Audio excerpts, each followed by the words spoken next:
Nicole Lazzaro from Zio Design, and many of you know me for doing research on emotion in games. You might have seen this Four Keys to Fun at some point. And I've been, like many of you, I've been thinking a lot about what's been going on, and with various levels of distress and concern. And so what I thought I would do is, take some time to share some of my thoughts on what's happening. I was at the Women's March back in D.C. and flying back to California. I had this interesting experience where I was reading, 1984, a book that many of you may be familiar with. And what we saw is that I was really stunned. I was really amazed at how relevant a lot of these points were to describing kind of the political theater we're in today. So what I'd like to do is I'm going to go through some of my thinking using my experience with measuring emotion on people's faces, while they play games, and taking us through a way of looking at it. Hopefully, it will generate some conversation, in the chat, and also hopefully some tools for help you think about what it is that you want to do, going forward. So this is the very first time. This is my very first Facebook Live, video presentation. I'm usually used to PowerPoint and all that, and so let's see how it goes. But mostly, I'm really concerned for our country, and I really want to have us get us back to a place of where we can all, as a nation, come together and have some really good dialogue. So what we're seeing right now in terms of of 1984, there's some really interesting stuff going on. So in a sense, we're in the middle of this what I would like to call meme warfare.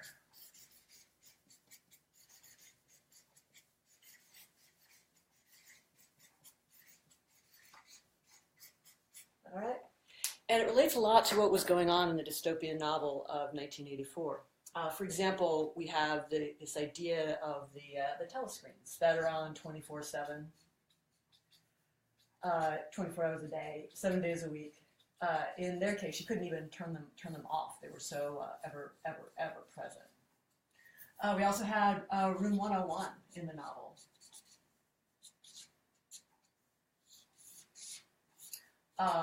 Which was a very scary place. It was a place where you went to where they use your biggest fears against you in some very interesting ways. And then we've got the 2 + 2 = 5. That sort of craziness that was going on to get people to convince that some basic stuff, something as basic as math, was the other way. And of course, we have doublethink, which you might do doublethink, and newspeak, which were really interesting as well. And so doublethink was where and they also had censorship, newspeak and censorship, all of these things going around the news.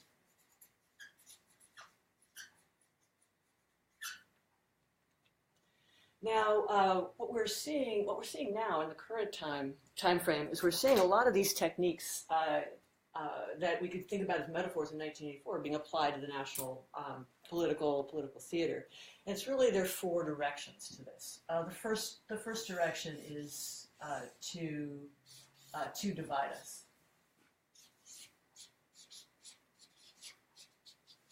So a lot of the things that are coming out are with the intention of dividing. They also are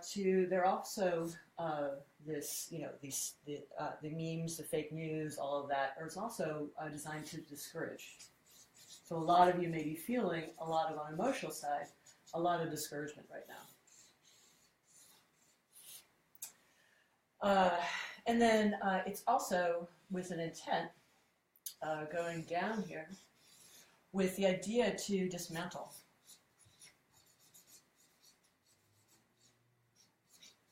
So we're hearing a lot of rhetoric around the ideas to dismantle government. Let's get rid of the EPA. Let's get rid of the climate change website. Censorship sort of thing. And then we also have We also have the demand, and I should say demands. And what we're seeing in a very interesting or concerning part is an increasing order of demands. We'll go into why that might be a problem in a little bit. So all of this goes together around this idea of essentially fake news.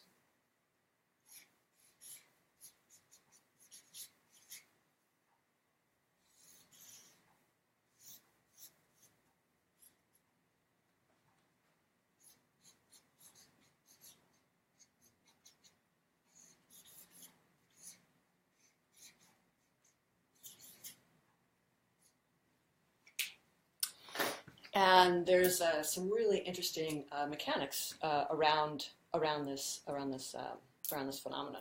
So we've got, in a sense, the ability to move things around. So I wanted to focus in on one area at a time. The biggest thing that I've seen in speaking with my family over the holidays, with people on the street, baristas and people in a cab or waiting in line, is that we've got the political sort of, if I were just to take this and look at this whole map as sort of a motherboard, what we would do is we would have on one side, we would have a something that was really tapping into some of this dialogue is really tapping into people's core beliefs.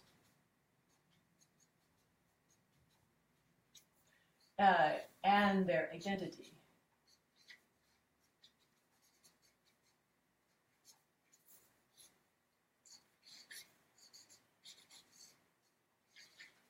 And in a sense, if I were to model this as a circuit, an electric circuit board, what I would do is I would actually model this as a diode. Just set up an electric repeat loop. And what's happening, and this is on both sides of the political theater, is we've got this, what's really happening is we're setting up this listen and repeat loop. Okay, and this is true, no matter whether you're flying, the little red flag, right, or you're flying a blue one. Both parties are doing some of this stuff. Okay. On the other side of the spectrum, of the political spectrum, so we've got this loop going, which is a listen and repeat loop. It is based emotionally. It's based emotionally on fear, anger, Schadenfreude.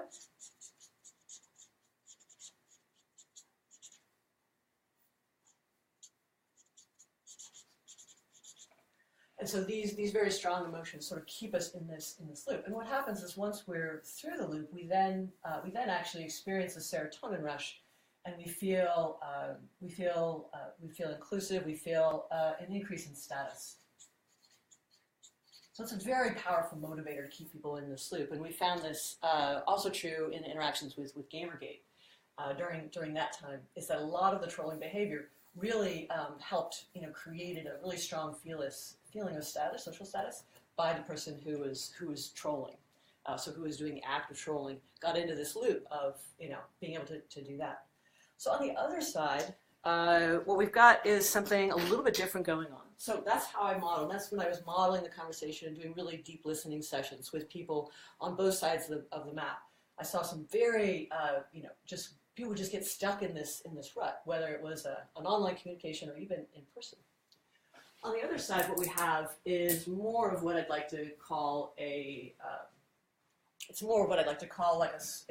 sort of like a snowflake network. So we've all been hearing the terms of snowflakes, but I like just to see them as a bunch of little snowflakes, all connected together. So they're reaching out and they're connecting. And in this snowflake network,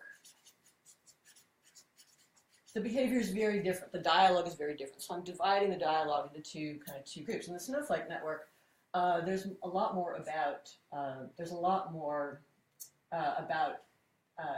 basically discussing and sharing ideas, there's listening, there's debate. Listening usually comes first. There's debate.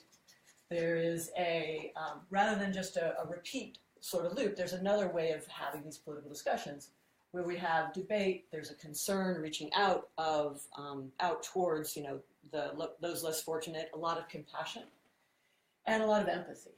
So on this side, we've got a lot of empathy, driving the loops, right, driving the gameplay. On this side, so we have a lot of empathy and a lot of thinking about other people's needs. And what happens then here is that there's a discussion. Is this the best solution? Some dialogue about are everybody's needs met? It's an imperfect solution, but let's go forward. It's a very different political debate than's happening over here. The characteristics are very different between the two. And so and so there's an interesting structure. If you were to track a different meme, going back and forth, would have a very different. It has a very different path.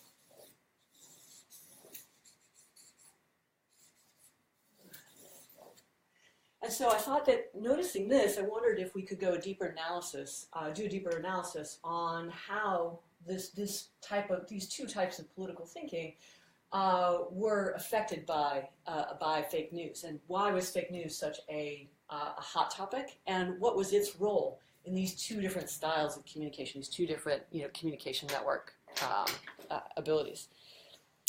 And what I found is that some interesting things. First of all, with fake news, what happens is a lot of what kinds of things are introduced in this political theater. Well, one of the very first things that is happening is it's really meant to divide people. So if we have, in a sense, we've got this chasm. The topics that are selected are, whether it is healthcare or abortion rights, they're really selected to divide people. And so you have people on one side, pointing the finger at the other side, and everybody is blaming the other. So there's, blame. There's blame, and there's revenge. And they're going back and forth, and they both find each other disgusting. They're trying to these topics of conversation are trying to alienate people as much as possible, and that really brought to mind the scenes in Room 101 in 1984, where they're actually being brought into to be reprogrammed or re-educated. They're brought into Room 101 is sort of an ultimate torture chamber. And what happens is that you're basically the people are put into this room to face their biggest fears, and when they face their biggest fears, they're forced to deny or to reject the people that they love the most. So it's an interesting metaphor for what we're doing today, because as many of you know, a lot of families are really cleaved in half, depending on who one voted for, and political discussions are very hard, and because the way this news is getting designed, the way these things are getting designed, is intentionally to divide us. And what's happening is that they're really trying to, just like in 1984, really get people onto this listen and repeat loop, and have the dominant emotions be fear and anger and schadenfreude, and then maybe, just like in 1984, there is also the only love. Again, we're trying to break the family apart here. This is what's happening. The only love available is really for a leader.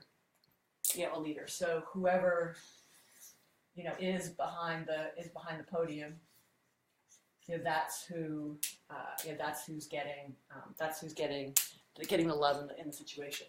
So there's this really interesting dynamic that's very concerning to me. When we're dividing families, when the political theater is used to divide the family bonds in order to channel it into some kind of leader, and that's very concerning to me, because families are very super important to what we're doing as a nation. So then, if we have those things going, so we're using fear, basically using fear to break family ties, and then I see that love going to the leader, and fear and anger, driving a lot of these emotions. And emotions are a real core of actions. So when you get things going, when you get those emotions going, now that's how we get to act. That's how we get into interaction to drive things forward. Now, if we take this one, so we take this one step forward. We've got this divide. We've got families split apart. We've got fear, revenge, and anger driving a lot of behavior.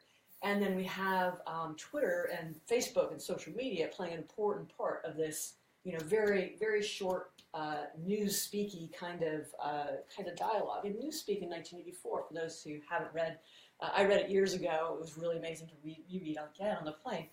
Is that it had a structure and a grammar, a structural grammar, and a vocabulary that precluded, that eliminated, that made it impossible to actually express some ideas that the party was against. So, in a sense that if there was no way to express certain concepts that were anti-government. The most extreme example is that in Newspeak, this new language that they were adopting, there is no word for science. And if you look at Twitter and some of the vocabulary, the grammar and the words and the structure and the emotion, there is a very interesting grammar all itself, and it's really all designed to drive this loop, to discourage discussion and outreach, and developing. When you have a discussion, you have social bonds again. So it's very different and concerning. Because we want to listen, we want to debate, we want to discern everyone's needs, regardless of which side of the political spectrum you're on. We need this kind of thinking, not just broadcasting what a leader says. And so then why is this? What's really concerning about this? What's even more concerning is the effect in which this kind of conversation is introducing itself into or being the gasoline being put on the fire, in a sense, enhanced by modern electronic social media. So you have these memes. So going back to this idea of meme, we've got these memes coming out of every time a piece of fake news, regardless of whether it's left or right, red or blue. Every time a little bit of fake news comes out, it then gets dumped into the social network environment, where it's very easy to share, comment, like, dislike, that sort of thing. Really conducive to this. A lot of social media, it's a little bit harder. It takes more effort. A lot more easy just to repeat it than it is to actually discuss it. So when we do this, so when fake news goes out, it's often with a hashtag, it's often with a core concept, and there's some very interesting things that happen. Because when you put that into, let's just draw a little network down here. What we've got is we have an interesting situation. So we have a bunch of nodes, a bunch of people, right? And they're all connected and they're sharing. And the design of these conversations and stuff like that is pretty amazing. What we've seen, because they're really designed as these sort of mini nuclear bombs, right? These hashtags as they fall into this network. When you talk about the Muslim ban, it was announced on Holocaust Day, right, or Holocaust Remembrance Day. When you look at a cabinet pick, it's the most it's the most litigious, it's the most divisive, kind of pick you could possibly get for X, Y, and it's a perfect headline if you wanted to drive clicks, right? If you want to drive clicks.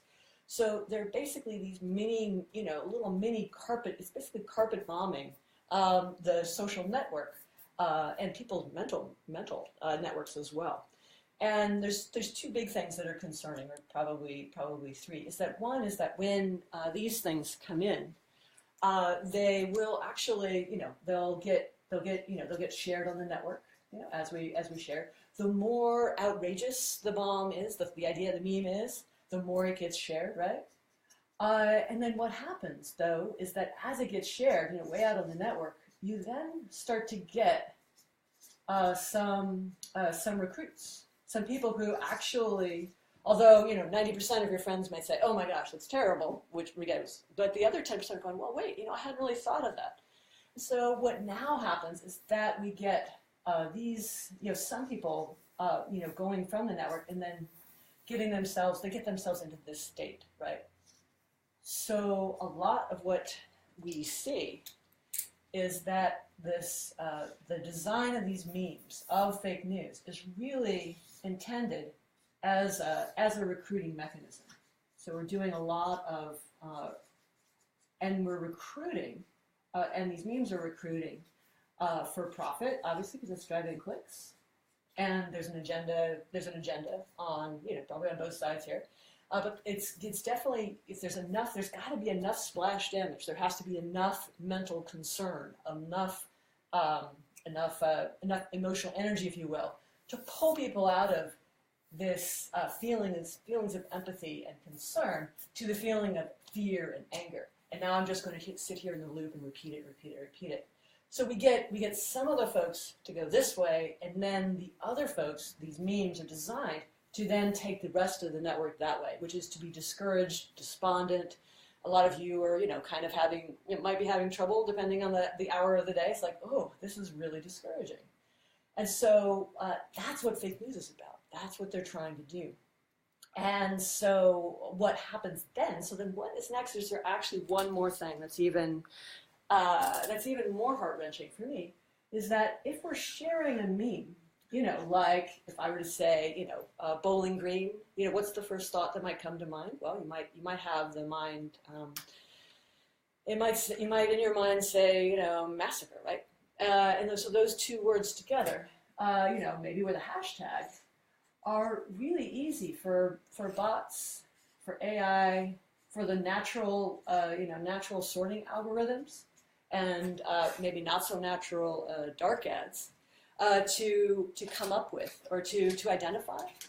And then what can happen is that these guys can actually be, if you express sentiment analysis, if you're expressing this and disseminating this fake news, you can be targeted with additional posts. And those posts might be positive or negative. They can be manipulated. The dark ads, played a role, many believe, in the national elections. And then those additional targeting can then get new recruits and then discouraging. So by sharing the news, in a sense, you expose yourself, in a sense, to additional targeting. So this can be very, very concerning depending on how advanced these tools are. Now, this is a hypothesis. I don't know of any active, I have zero knowledge of this actually happening, other than obviously the natural social media algorithms will do some sorting automatically for this. In any case, so the news is basically designed, the news is designed to do that. It's also designed to, as many of you know, provide you've provided a smokescreen, right? So what happens is that with this stuff that's getting shared, why is it so divisive? Why is it so divisive? Why is it so emotional? Because we want to focus our attention. And if I have two objects like a knife and a teacup, in my hands, you're gonna focus on the hand with the knife because the knife has a lot more emotion than the teacup, depending on how great your teacup phobia is. So the memes that come in, the more emotional ones, those are the ones you get shared. It occupies your mental space. And it's actually like carpet bombing, if you will, carpet bombing your mental awareness for the time being. And then that can hide things, like NSC appointments, like a Russia, involvement, like like sanctions, political sanctions. All of these things can create a smokescreen for what might actually be really, really concerning. So it's a technique. What we've got is we have an ability to, what we've seen is like this ability to really put us into this sort of state, with our fears and our angers and our core beliefs. And these beliefs might actually even be just unconscious bias against a race, against a gender, against an economic class. All of these things, kind of combined together, can be really divisive. And so then, but it's with this political, with these political statements that are just so unbelievable, so emotional, so discouraging, so despondent. It's like the worst pick. I mean, the appointments to the government cabinet appointments, it really felt more like a casting call to me than actual government appointments. A lot of it is designed, a lot of the statements around it are really designed to create this activity in these social networks to then recruit more people into this mental state. So what we've got is we want the most divisive picks. Were the ones that got sent out. Now that's not necessarily fake news. That also might be real, but it's the way in which the news is being designed for us. And so what is the challenge? What might be the long-term goal? Well, we've got a couple of things. One is that we want to a lot of these things are really designed to dismantle two major areas, and one is the government, and so you have governmental institutions like I mentioned before that are being dismantled. Whether it is formally, like trying to abolish the Department of Education, or informally, like climate change or that sort of thing. We're getting the idea of really just trying to disrupt the political process. The other thing that's happening is that it's also trying to dismantle the press itself. And this is very concerning. All this is concerning. But this is a really interesting outcome for the way in which the system is working. And let me tell you why. So with the idea behind fake news, relating it back to doublethink, newspeak, and censorship. But let's just think about doublethink for a moment. So we have in 1984, the novel, the idea of war is peace, freedom is slavery. These kinds of things that are basically almost oxymorons, but they're two words that are tied together. Arbeit macht frei, the famous horrible phrase above the Nazi concentration camps. Work makes you free. Work inward, of course, it was quite the opposite. Now, with the doublethink, what's interesting is that it's actually got an even more modern precedent. When we do things like fake news, when we put two words together, we change the meaning of both slightly. So when we do fake news, or we talk about fake news, we talk about post-truth society, we talk about alternative facts. All of these in a meme war context, looking through that lens of meme warfare, all of those are actually designed to change the meaning of the original term. So when we talk about fake news, the goal here is really, in my belief, the goal is to basically discredit or change the meaning of the word news, of truth, and that's how we're going to get to press. So if you think about the things like tax and spend liberal or welfare mother, those two phrases went together to change their meaning. And so these different attacks are really attacks at the ability, the operating system. If we don't have truth as the operating system for our discussions, then if we can dismantle that, disconnect that, then that means that this loop can go a lot more free, because this can be, and it is to a large extent already,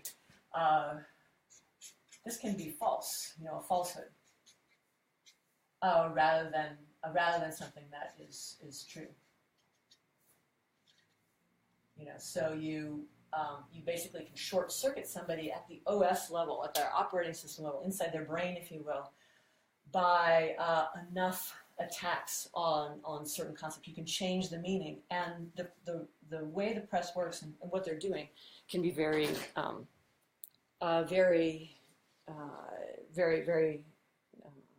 much less effective.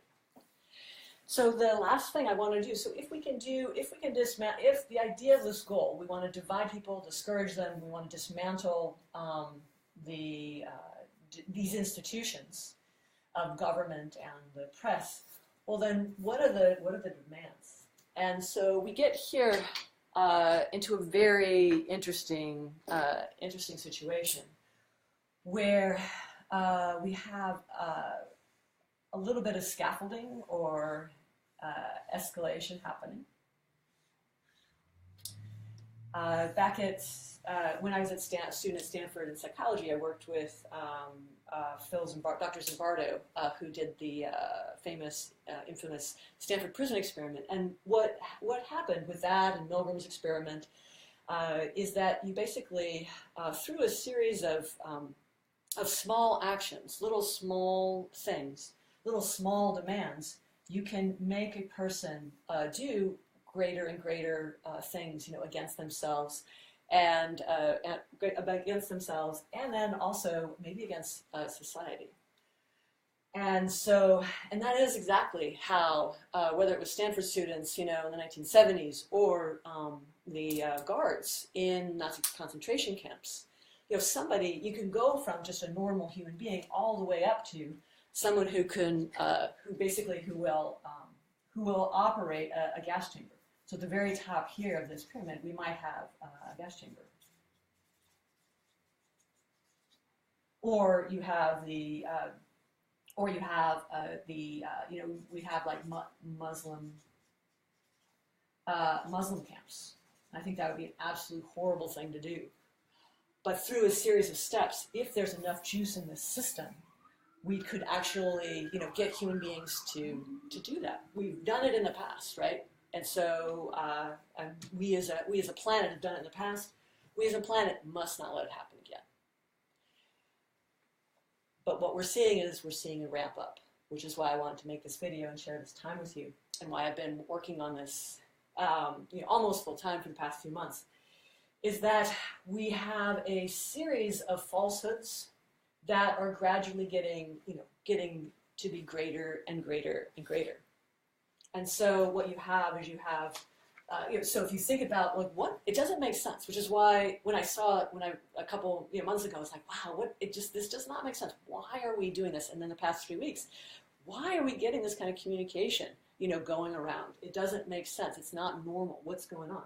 Well, if you think about it, this is what's happening. So we're getting a series of increased demands that are fake, related to fake news. So we have, so we're going, whether it's, from bigger crowds, who have the bigger crowds with clear photographic evidence to the contrary. We've got, Bowling Green. We've got the, with Bowling Green, we've got the ability to, or terrorist attacks that never happened. We've got, Yemen as a success. So these phrases, these fake, these things that are not true, and again, are gradually getting bigger, bigger, and bigger, to where we could get up to the, operating death camps, which I think would, I really hope that we would never get that far. But so what the idea is that the danger that, and why I'm making this video, is the danger is that we could gradually get ourselves up to a point where we are doing stuff that would be morally impossible, in the situation, prior to the elections. And that's where we get to the point of, 2 + 2 = 5. And one of the re-education scenes in the book, 1984, he holds up his hands. How many fingers do I have up? And he holds up, a hand with the thumb contracted. And the correct answer is 5. He's shocked every time, or he's tortured unless he says 5, unless he actually sees 5 fingers. And that's the thing. It's like your beliefs, your identity, your fear and anger to reprogram you so that you can, so that you support it and spread. Maybe you don't actually, you know it's false, but you're going to spread it anyway. That's the possibility. So what we need to do is we need to avoid going all that way. Because you can use these, you can use this, as this goes up and as this escalates, we can also there also can be the possibility of trying to trigger violence. And violence, as this situation gets more and more intense, the emotions go up and up, then that gives them excuse. That gives an excuse to oppress violence, and with physical force.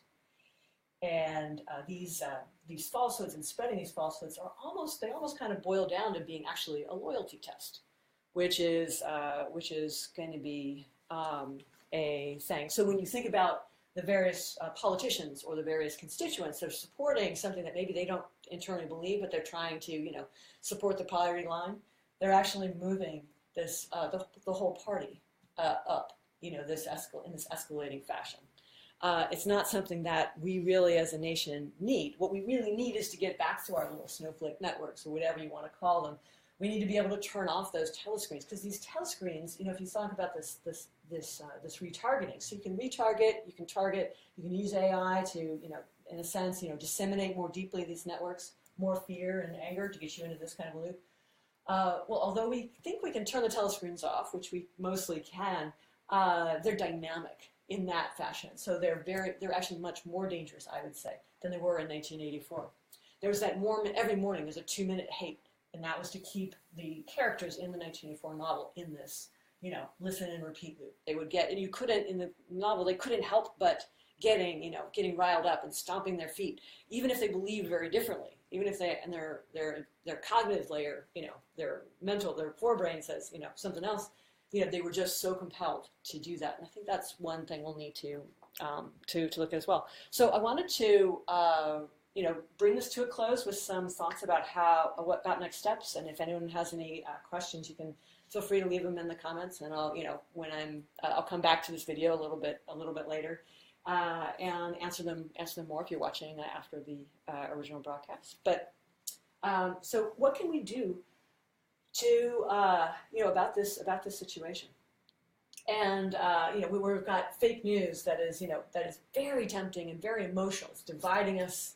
We're spreading it and encouraging a recruitment and trying to get bigger and bigger crowds into this fear and response loop. Well, the biggest thing is to not share the fake news, right? To not share.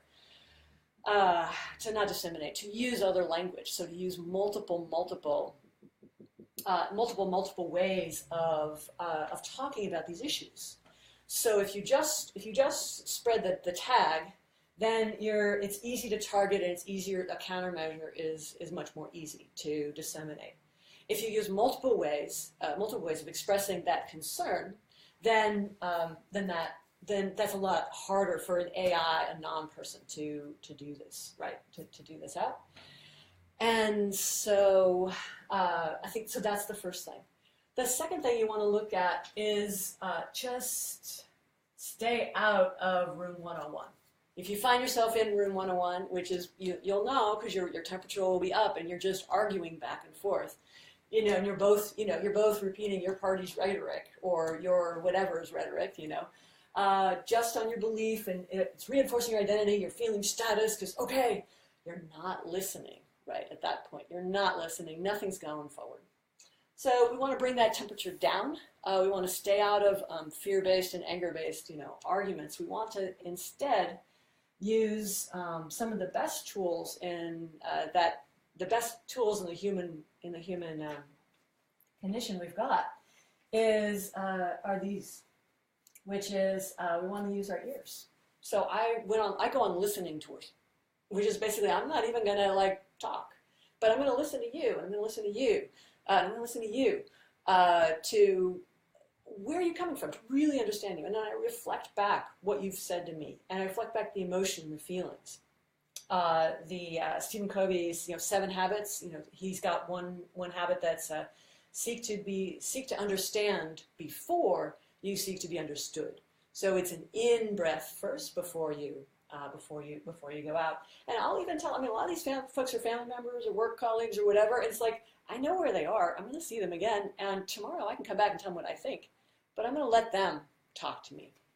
So it's using a lot of love and compassion because each of us has our own concerns and our own desires. And if you don't listen first, you'll never learn. You'll never hear about what their concerns are. And I learned a lot about what my particular political affiliation, my particular view of the nation, wow, it's been wrong in a lot of ways. And so I've learned that. I'm very grateful for people who've had the courage to share that with me, here on Facebook and then also, on Twitter and other social media, as well as in real life. And of course, it's dialogue, because it's that listening and discussion, that we move the conversation forward. That's different than argument. There's a lot of ways to have, a lot of flavors of discourse. I often come in as a game developer, game designer, when a team, is at loggerheads, right? They can't quite decide. And so a lot of what I do is try and, get it to a point where they're actually, talking and not just screaming at each other.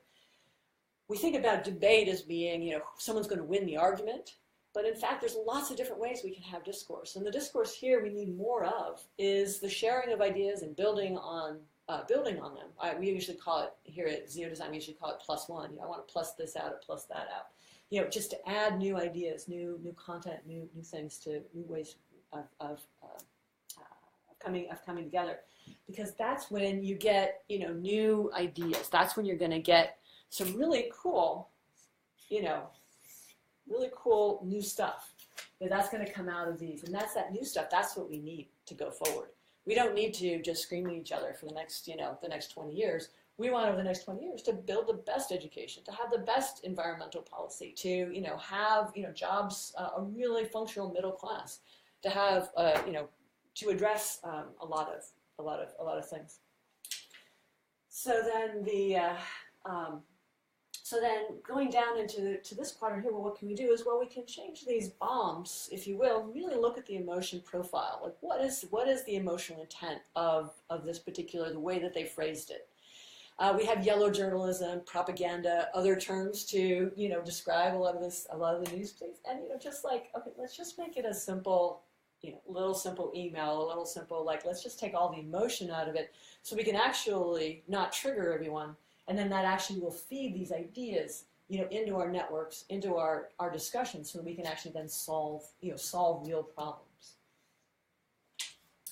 And then with this is that we can identify and want to definitely be aware of the things that are getting hidden behind the emotional noise. But we also want to get people to give some counterbalance to the dynamic here, right? So if there is a tendency on a side to target minorities, to target specific groups, and move them, move large groups, against each other. What we want to do is we first of all want to ourselves don't climb the ladder, refuse to climb the ladder, refuse to spot out what is the escalation here, what is it getting escalated here, and just refuse to go there, refuse to share it. Refuse to do that, but it's not. That's just defense. We need, in terms of sense, like game designer, you also want offense. You also want, well, what can we do that's positive? What can we do that'll move it forward?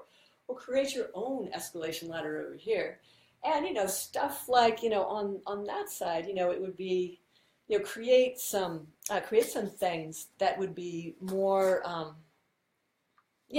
So stuff like universal healthcare, right?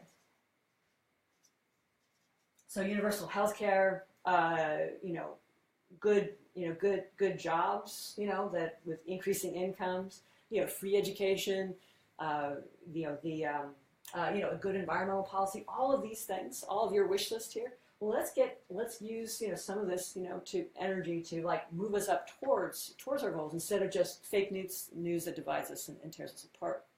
And what I found is that in working with people, again, listening first, super important. But we can get to a point where we're actually creating, across this divide. How do we get people across the divide into a more rational, to dialogue that's on a totally different wavelength? And the one I found the most useful is curiosity. So the emotional curiosity. It's that, that look in, like, oh wait, I wonder what's going to happen, on the other side. I wonder what's happening, over here, or with these ideas. And identifying a common interest to everyone is a great way to start. So, for example, economic opportunity is something that I didn't realize was as bad as it was, in the middle of the country. And by the way, using words flyover state and Rust Belt, those are really bad. So I mean, those are very degrading to a real person. That's something that we wouldn't. I just think it's wrong. And if we get listening to people in different parts of outside of the city you live in, you can actually say, well, look, the one thing that's interesting is that economic opportunity is kind of an important thing. We have people with there's been some really heartrending stories people have shared with me about the lack of opportunity in different parts of the country, and we have the more technology aware stuff that comes in my radar. So we've got 46% of our jobs are going to go away. Because due to not outsourcing, not sending them to Mexico, but or immigrants working them, but they're going to be 46% of the jobs are going to just be lost through sheer automation. What are we going to do about that? So we need an answer like, what are we going to do about automation here? So many startups now we all pat ourselves on the back. Oh my goodness, this automatic, this car driving app, or this supermarket that doesn't need any checkers. These are all great, right? They certainly provide an economic front, and benefit or whatever, and efficiency and scale there, absolutely. But then a lot of these startups, you just think about, wow, so many of them, maybe too many of them, are all about losing jobs. They're all about pulling jobs out of the market. So could we not look at, some of this, startups that create jobs or create things for people to do, or maybe we go to a 30-hour work week, or maybe we do basic income. These are the kind of conversations we need to have, to move the things forward, because democracy is a conversation. And I've been so heartwarmed at seeing so many people showing up at town hall meetings and sharing tips online and stuff like that. That's been really, really great. So we want to find a common ground that's different than the stuff that's divisive, because what happens is that without this concern, without this outrage, without this fear and anger, what happens is something that's quite different. So if we use humor, which a lot of us have been having a lot of fun with, if you use humor, whether it's a protest sign or whatever, or a late night comedy sketch, or just a good joke on a meme, is that humor would actually counteracts all of this emotion, fear, and anger and Schadenfreude. Humor is a great way to dismantle it. Truth, very social emotions. So the serotonin that you're getting from the status up here, the dopamine, serotonin. With humor, you're actually going to get oxytocin and serotonin this way. Oxytocin is also another social bonding neurotransmitter. So we've got a really interesting way to sort of, in a sense of, instead of using anger and fear to carpet bomb people's consciousnesses, we can use humor, different types of memes. We can actually then heal them, get them talking about it in a way. Take the fear out so that they can concentrate. Because when you're in a fear state, you can only do repetitive things, like sending people to gas chambers, or just stamp things. You have to be in a much more open state over on this side in order to discuss, debate, problem solve. Humor is a great way to get that into a group. So that's all I wanted to talk about today. Thanks for staying with us. And I'm just going to look so we just have some time for questions. I see one or two on the line, so we can do that, and then we can wrap up. So let's see. We've got cool. Yeah. So I've got Katie Lee asks about how does the media benefit from discouraging us and dismantling us. So with the media. Was drawn into this political season, in my view, in a very different way prior to that. In a sense that what's happened is that the fake news is a little bit more than simply just the news and the idea flowing through the network, but each of these transfers is another click, and another click, and then a little jolt of emotion. So it might be dopamine, it might be serotonin, it might be some other, and oxytocin too. And so what's happening with the media is that the more activity there is in the network, the more activity there is in the network, the more money they make, because they are either, there are ads, there are more ads that are getting consumed, there's more, their metrics are better, so they can sell their ads at a higher rate to advertisers. And then you have people just interacting and becoming more a fan, or more addicted, or more involved in that particular news outlet. The cost behind the reason to looking at this in terms of dismantling the press. So we're discouraging the people necessarily, and the more outrageous stuff is, the more clicks it generates. However, the more humor it does also generates a lot of clicks too as well. And then in dismantling the press, what happens is that what we've seen that recently, in where the press as a blanket term there's been a number of memes that have come out, or just statements that have come out that said, don't listen to the press, or the press lies, or the press is fake news. And so there's an equivalency going on, not only just with the term, fake and news, joining them together to try and devalue news. There's also the whole press itself is trying to be considered. There's people, rallying for the idea that the whole press, the whole entity of the press is fake, is news. So there's been some, by saying fake news to the press as a blanket term, not just an individual article, that is a direct, assault on the press. And we, most of you should know what happens with a very autocratic state, using this sort of newspeak, or using a very structured language to generate, fear and anger towards a minority. That kind of authoritarian rule. The one things that they want to get rid of, or historically speaking, is a free press, and obviously trying to dismantle or weaken government. And that's what's happening. That's what's happening there. So thanks. Great question, Katie. Yeah. So I got a question from Jay Moore. And do you see other options beyond humor to encourage a more dialogue-driven approach to engaging on social media? Yes, I do.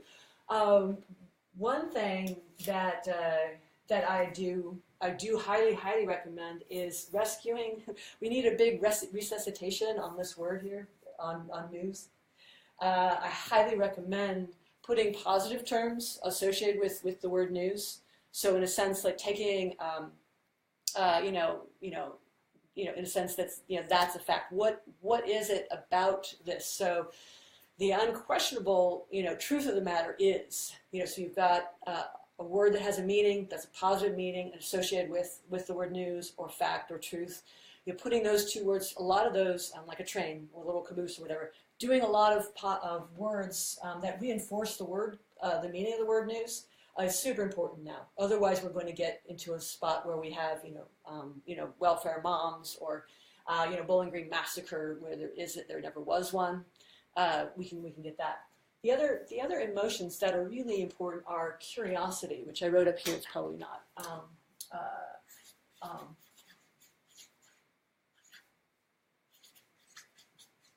Not too readable. So curiosity is an opening of the mind. Emotions tend to have a different polarity. They tend to open or close, and fear and anger. Fear, you can, anger especially, it prepares the body, for action. It prepares the body to remove an obstacle blood force. The blood rushes to the arms. It's like, I'm gonna punch something. You have fear, you have flight, you have fright or flight. You've got a couple of responses going there, but it all is a closed state, and it's very hard when you're like all in your little turtle shell or your oyster, and you're all clamped up. You're very impervious to argument and reason or other ideas. And so what we want to look at, what are emotions that are opening? Okay, what are emotions are opening?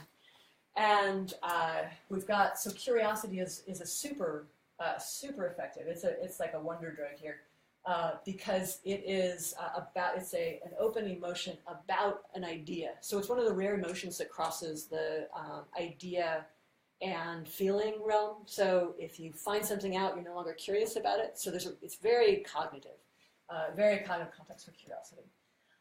And so that's really good. So you can get them to open the mind. And what happens happens is that because if you are super addicted to the serotonin and dopamine involved in this loop, you're going to go through a bit of withdrawal. This is not going to feel and not nearly as easy as getting a hit of those emotions like over here.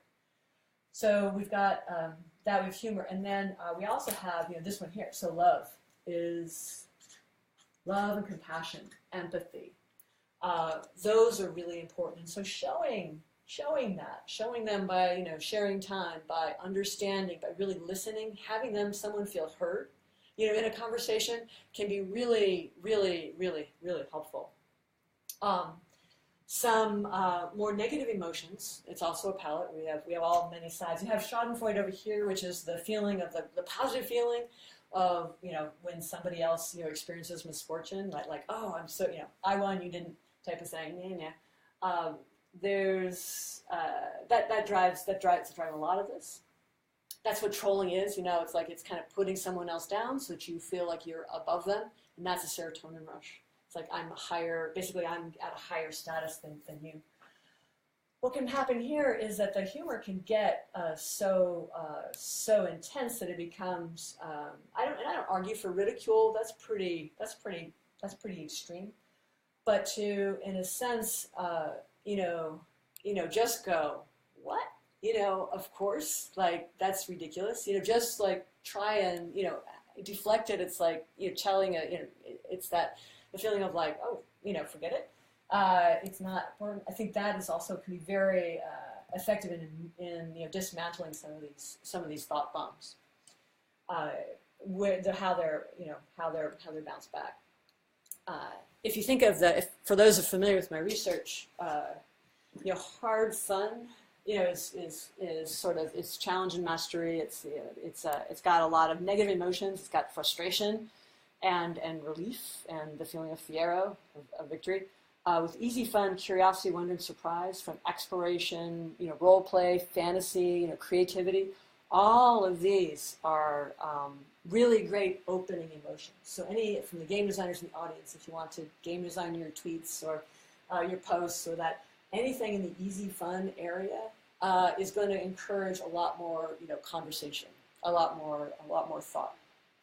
And then the other ones that so if someone is going for is really stuck in this loop and you need to pull them out.